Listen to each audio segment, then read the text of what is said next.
the opener as he couldn't get the job.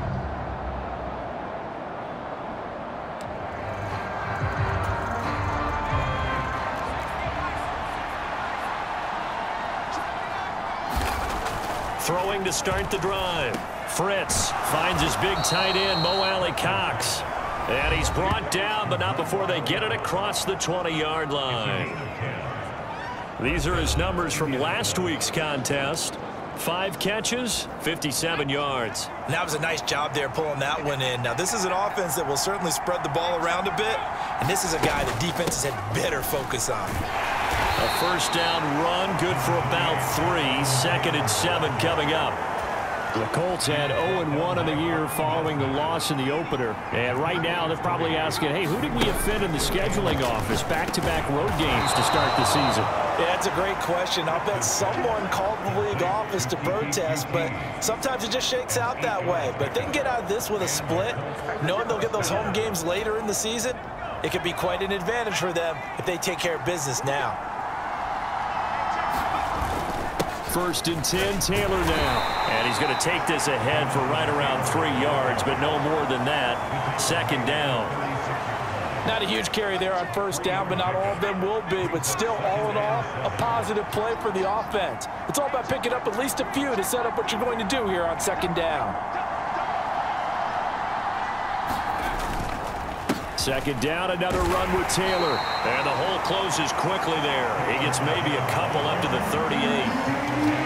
Brandon, we talk all the time about those hybrid players, guys who can do more than one thing. And I think if you're playing strong safety in the NFL today, you are a true hybrid. Part linebacker, part cover guy. And coming up, sticking his nose in the mess there and making a nice play defensively.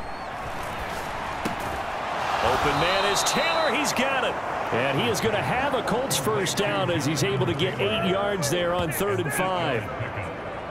Well, they've certainly done a nice job spreading the ball around on this drive. This time he gets it out to his back, and it's another nice play and another first down. They've got the defense on their heels a little bit. They're reacting instead of being aggressive and making plays.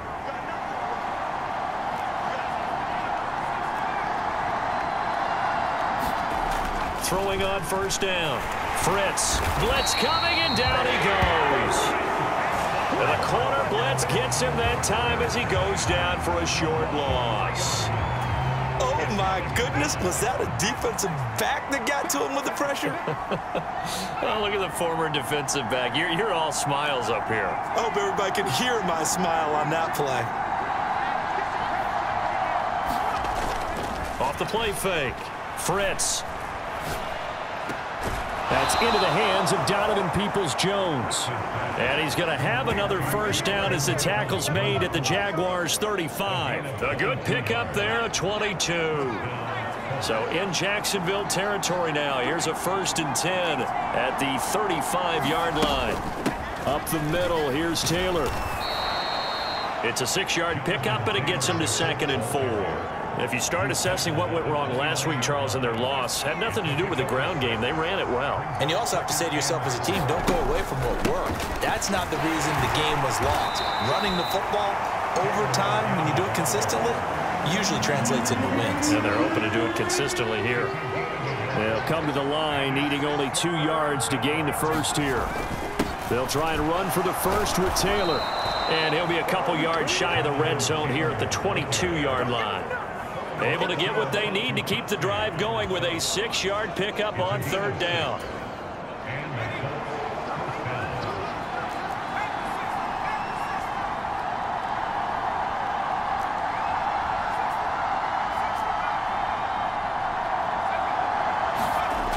Now they'll switch it up here and look to throw. And that is incomplete. He couldn't hold on through the contact. Brings up 2nd down. So now 2nd and 10 after the incompletion on first down. Running straight ahead, Taylor. And they'll get him down right about the 20. They do get a couple, but they'll be left staring at a 3rd and 8 coming up. These two teams, division rivals, of course, and you remember back to Week 18 last year, although Colts fans don't want to remember back to Week 18 last year. The Colts needed a win, and the Jags, they were kind of looking ahead to 2022, but the two-win Jags came up with one of the shockers of the season. They stunned the Colts 26-11 in Jacksonville, and that loss ultimately kept Indianapolis home for the playoffs. What an excellent defensive stand there in the red zone. Nice tight coverage. They certainly recognized it. Second drive coming up here for the Indianapolis Colts. Now, early on, you know, Charles, every game could be called a measuring stick game, but I think when it comes within your division like this, it's a measuring stick game with a little extra intrigue. I would agree with that totally, because all division games have a little extra to them. But I like where this game is situated, because at this stage of the season, it has that little extra juice, but at the same time, it's not a make or break if this were, let's say, week 15, 16, somewhere in that neighborhood. That was well played there defensively. 2 tight ends in the formation, which essentially gave them 7 blockers up front. Hard to imagine with all that size and beef that they could let a tackler through, but that's exactly what happened. A loss resulted.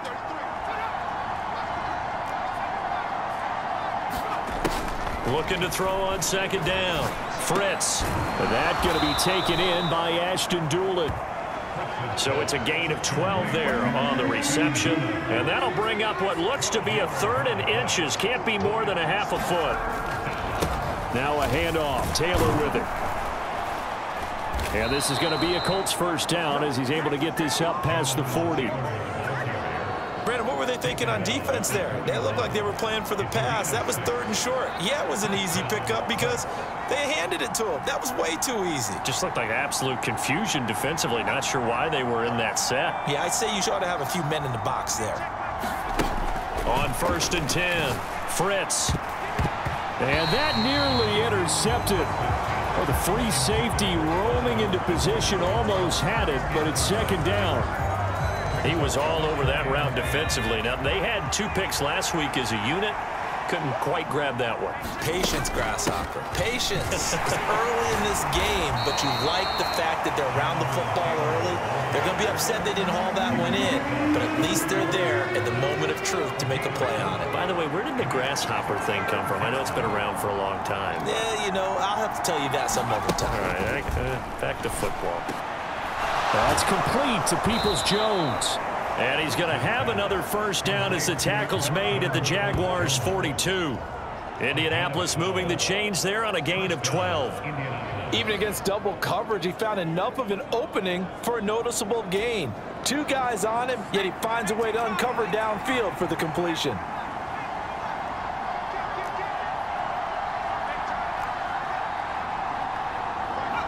So the offense a little antsy. The flag comes out and a 5-yard penalty.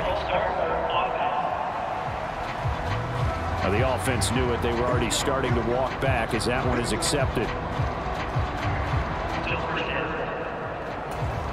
A false start backs him up 5, 1st and 15.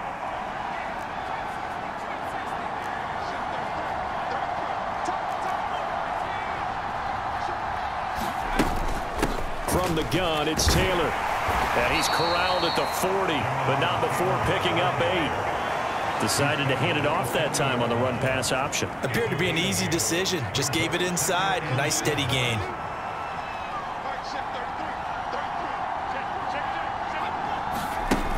To throw on second down, Frix.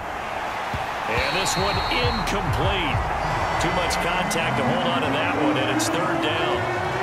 He already came through for them on this drive. No surprise that they were hoping he could do it again. On 3rd down, Frix. And he's going to have the hook up to QT. And he's going to have another first down as the tackle's made at the Jaguars' 22-yard line. After one, 7-3 the score on EA Sports.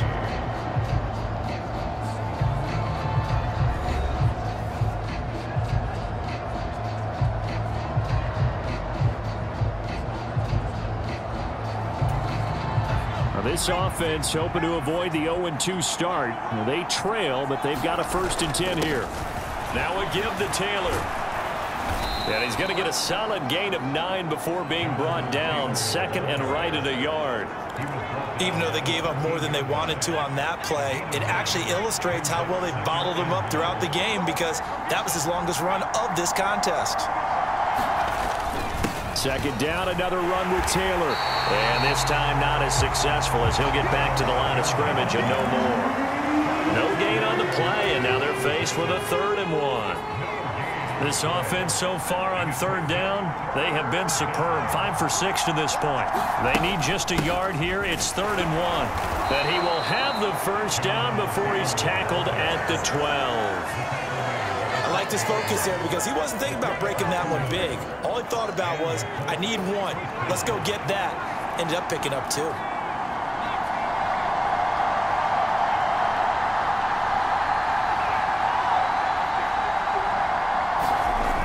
On 1st down, Frix.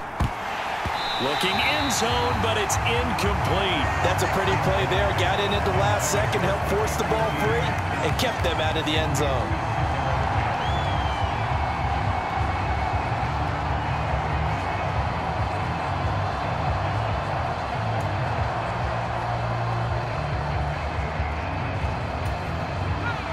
An incomplete pass on 1st down. That leads to a 2nd and 10.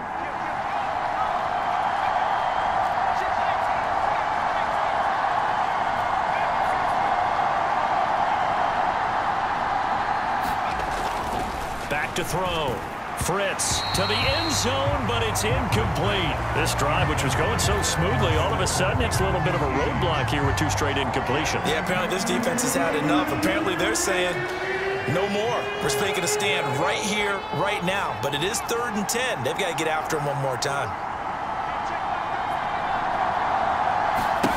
To throw on 3rd down.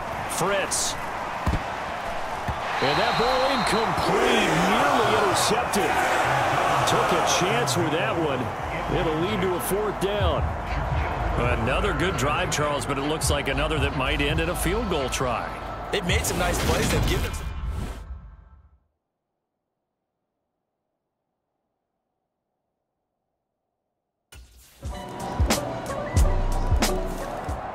Week 2 underway around the NFL, and a reminder that later tonight it'll be Chicago and Green Bay in the Packers home opener, the 101st season of that great rivalry. They had the 100th anniversary last year. And then tomorrow night a treat, a Monday night doubleheader, Tennessee and Buffalo, 7:15 Eastern, and then Minnesota and Philly kicking off a little over an hour later. A nice looking play to start the drive down the middle and complete. They may want to go back to that one. First play of the drive, good for 15 and a 1st down.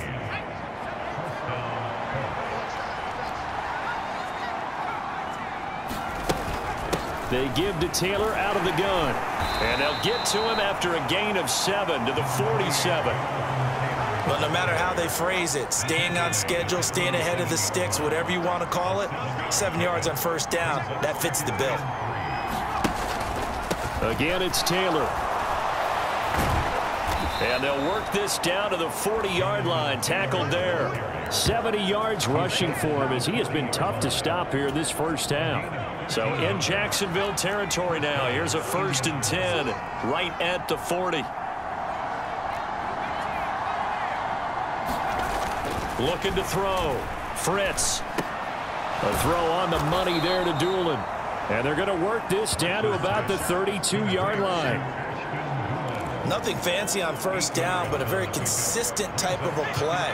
Hit that slant. A lot of people call it an extension of the running game, and it can be if that pass is completed, because you hit a guy on the run like that, you often can go for big yardage. Sets him up nicely for 2nd down, staying ahead of schedule.